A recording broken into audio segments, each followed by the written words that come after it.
Tempo de Cidadania recebe hoje ele que é especialista em comunicação política pela George Washington University dos Estados Unidos.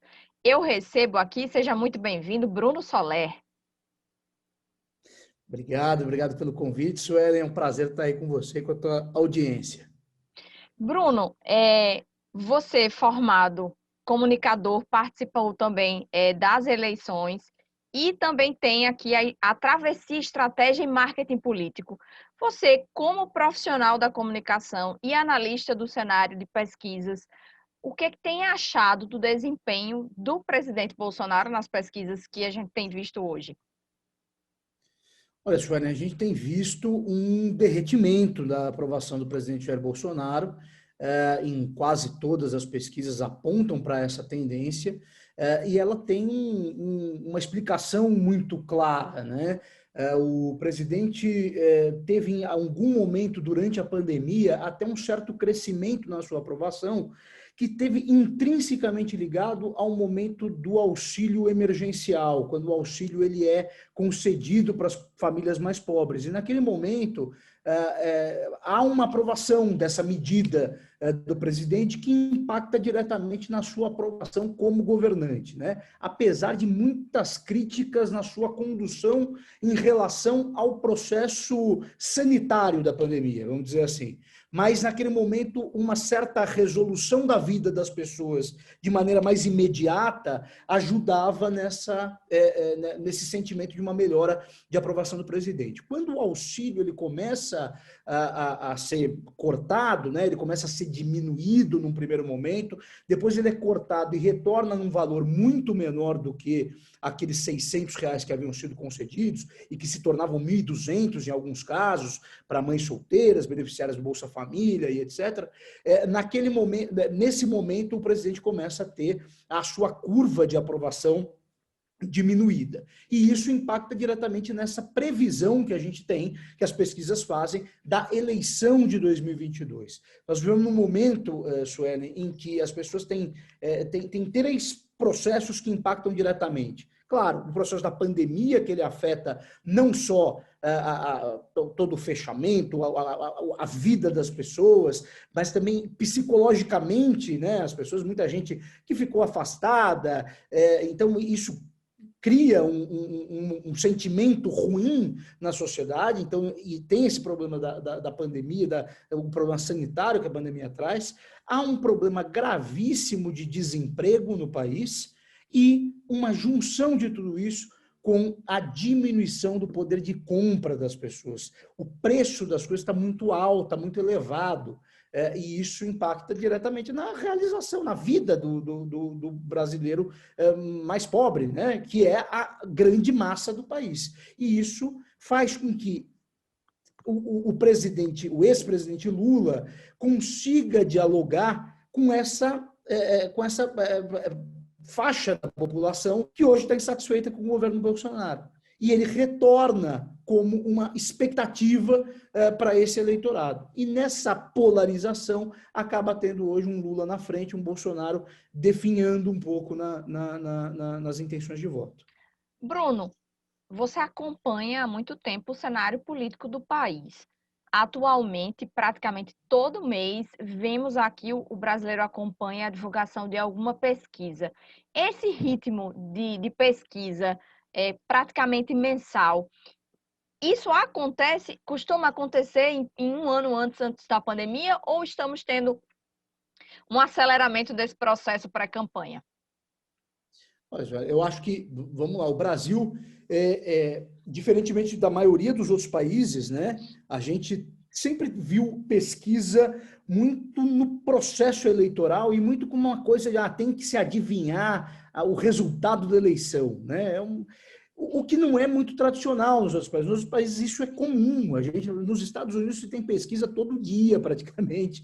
Sai alguma coisa de avaliação do presidente Biden, comparativo com o governo Trump. É constante isso. Eu acho que a gente está tendo um amadurecimento democrático. Por mais que seja um momento em que a gente ouve algumas tentativas muito infundadas de rupturas institucionais e etc., mas a gente está vivendo um momento de amadurecimento. O Brasil tem discutido mais política, e nessa discussão de mais política, as pesquisas são importantes, porque as pesquisas são bússolas, elas são guias, né? E elas começam a apontar aquele momento. Vamos deixar muito claro uma coisa, não quer dizer que o que está acontecendo hoje vai acontecer daqui 1 ano e 3 meses, 2 meses, que a gente vai ter eleição. Então, a gente tem que ter muita clareza em relação a isso. Já começa, hoje a gente tem muita gente querendo acertar o número da Mega Sena, e não é assim. Né? Tem um processo político no meio do caminho. O presidente pode se recuperar, não é uma coisa completamente descartável. A gente já viu mudanças na sociedade que podem criar esse movimento. Claro, a gente faz hoje uma análise, e a análise hoje é de muita dificuldade para o presidente. Esse é o momento, né? O momento é esse. Claro, pode reverter? Pode. É difícil reverter? É difícil reverter, mas sempre existe a possibilidade. Bruno, baseado na sua experiência, se você tivesse a oportunidade de orientar o presidente Bolsonaro, qual seria a sua dica principal para ele nesse momento? Vamos lá, são três pontos.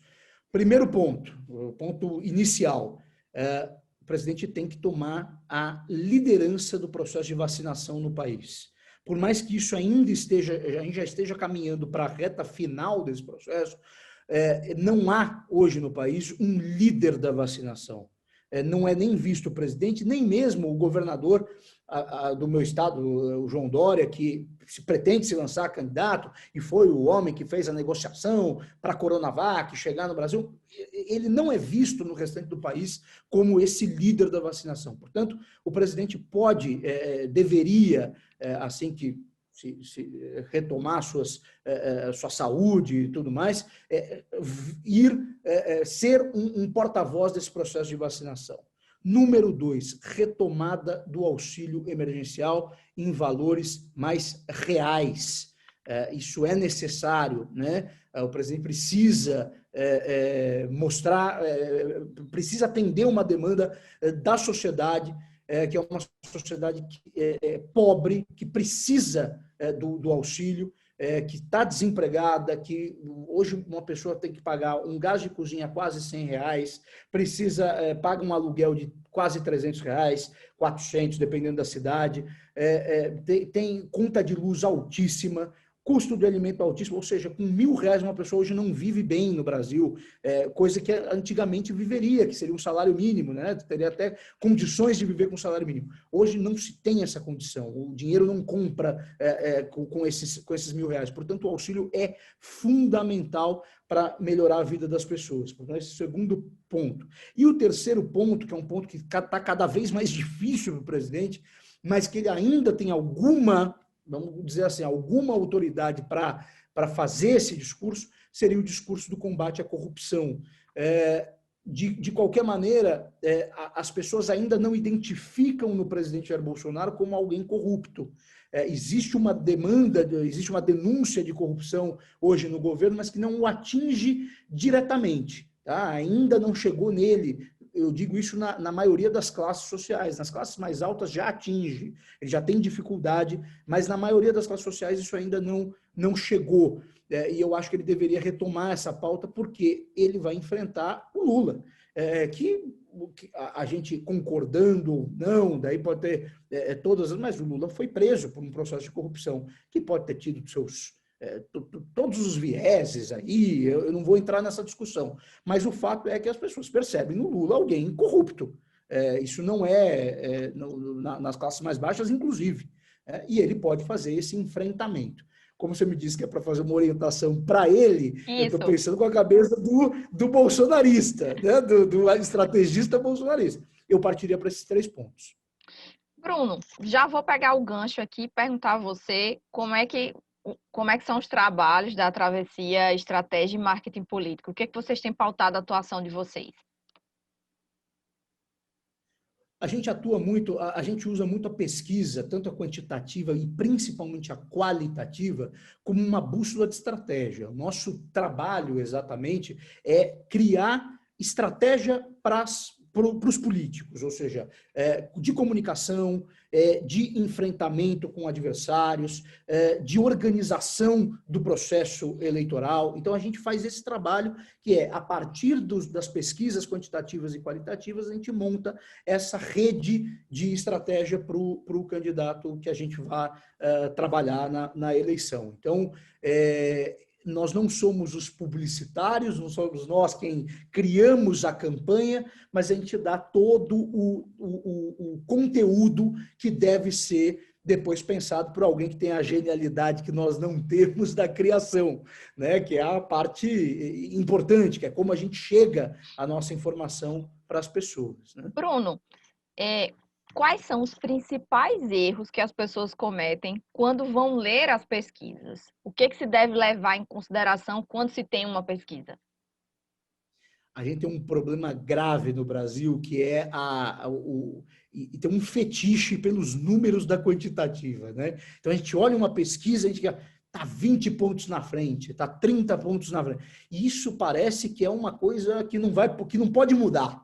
Né? As pessoas olham com aquele olhar muito fixo para esse número. E a gente tem que aprender a ver algumas coisas. Pesquisa espontânea, ela é fundamental. Eu tive uma experiência em Santa Catarina, a gente chegou na eleição passada, nós chegamos na beira da eleição, ainda tinha 30% dos catarinenses que não sabiam falar em quem que iam votar. Ou seja, isso muda completamente o cenário. Porque se aqueles 30% resolvem ir para um canto, eles mudam a eleição. E foi exatamente o que aconteceu. Né? O comandante Moisés, lá, que era um candidato que ninguém esperava, acabou tomando a dianteira na eleição, indo justamente conversando com essas pessoas que estavam completamente indecisas. Né? Então, isso não apontava na pesquisa, porque as pessoas ficavam olhando na quantidade. Aliás, apontava na pesquisa, mas as pessoas insistiam em olhar única e exclusivamente para os números da estimulada, né, que a gente chama. Outra coisa que a gente precisa entender é que a pesquisa ela não pode caminhar sozinha quantitativa. A qualitativa é quem te dá todos os elementos de instrução para essa quantitativa. Você consegue entender os números a partir dessa quali. Né? A gente vê, hoje tem muita gente que está na frente que é recall, que é simplesmente porque é um nome que é conhecido. Eu vejo isso com vários clientes que acham, não, eu estou super bem. A gente vai para a qualitativa, a gente vê, não, você não está super bem, não. Temos problemas graves aqui e que a gente precisa corrigir. Então, essa mescla, esse é talvez o maior erro que a gente comete, né? É de olhar um número muito cru e achar que aquilo é uma realidade. Fora que tem toda a segmentação que a pesquisa proporciona, corte por renda, por gênero, por idade, e que isso altera completamente o cenário eleitoral também. Nossa última pergunta, bate-papo muito bom, inclusive, Bruno, mas não quero tomar seu tempo. A pandemia trouxe alguns gargalos e ajudou aqui a manifestar e a proporcionar maior interação por conta da internet.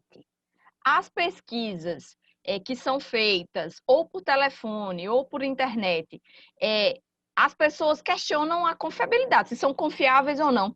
Como continuar tendo confiança numa pesquisa? O que é que vai fazer uma pesquisa ou um instituto ter mais confiança do que outro, por exemplo? Vamos lá, essa questão a gente tem um problema no Brasil que é uma reserva de mercado que existe e que é patrocinada pelos dois maiores institutos do país, infelizmente, que tiveram que se readequar agora da pandemia e começaram a fazer pesquisa telefônica, por exemplo. Vamos lá, a gente está em 2021. Qual que é a diferença, Sueli? Eu estou fazendo uma entrevista com você agora e a gente está fazendo uma entrevista pela internet. Nós não nos conhecemos pessoalmente. E a entrevista está ocorrendo. Normal, como se eu estivesse do teu lado e você me entrevistando. Essa é a mesma coisa de uma pesquisa quantitativa, por telefone. Por que eu preciso estar presente do lado da pessoa entrevistando se eu posso ligar para essa pessoa hoje com todos os dados que a gente tem à disposição, sabendo que o nome, sexo, renda. Hoje os dados estão aí, né? Eles são abertos na maioria dos casos. E a gente reconfirma tudo isso por telefone com as pessoas. Portanto, se eu chegar hoje para uma empresa de pesquisa na Europa, nos Estados Unidos, e disser para ela que ela precisa fazer uma pesquisa de campo com um entrevistador na rua, eles me xingam. Eles vão falar, você está maluco, né? Isso não tem nenhuma possibilidade. O que a gente tem ainda no Brasil de dificuldade? Algumas regiões, por exemplo, eu tive uma experiência no Ceará, em Sobral, no Ceará. Algumas regiões, você tem uma comunidade rural muito grande. Então, por exemplo, em Sobral, você tem 25% da população que vive na zona rural e não pega telefonia. Daí eu preciso fazer campo. Daí faz sentido eu fazer campo. Agora, onde pega a telefonia, onde eu tenho facilidade de obter dados, não faz mais sentido. Não altera em absolutamente nada o trabalho que a gente precisa fazer. Portanto, hoje em dia, o que você precisa ver da pesquisa, basicamente? O instituto é confiável, quem divulga é confiável ou não é confiável, os profissionais que estão trabalhando são respeitados ou não são respeitados, isso é a coisa mais importante. A metodologia, ela continua igual, a diferença é a abordagem. E quanto mais a gente puder fazer uma abordagem que seja mais prática, mais rápida e melhor financeiramente para o cliente, eu acho que não tem nenhum sentido a gente insistir em velhas práticas. O mundo mudou, a pesquisa também tem que mudar. Muito obrigada por sua participação aqui no nosso Tempo de Cidadania, Bruno Soler. Vou deixar aqui aberto para as suas considerações finais. Eu agradecer muito a oportunidade, dizer que em breve quero estar presente aí no Rio Grande do Norte. Gosto muito de Natal, cidade maravilhosa, né? Muito, muito gostoso de passear por aí. Espero ter podido contribuir um pouco com a tua audiência e estou à disposição. Meus contatos são fáceis aí, @Bruno Soler. Você me acha no Twitter, Instagram, Facebook, aonde for. Muito obrigada, Bruno, por sua entrevista. Obrigada a você pela audiência. Já sabe, né? Para ver mais entrevistas como essa, se inscreve no nosso canal, ativa as notificações, ativa o sininho para receber as notificações. Curte e compartilha. Obrigada. Até a próxima. Obrigada, Bruno. Tchau, tchau. Tchau.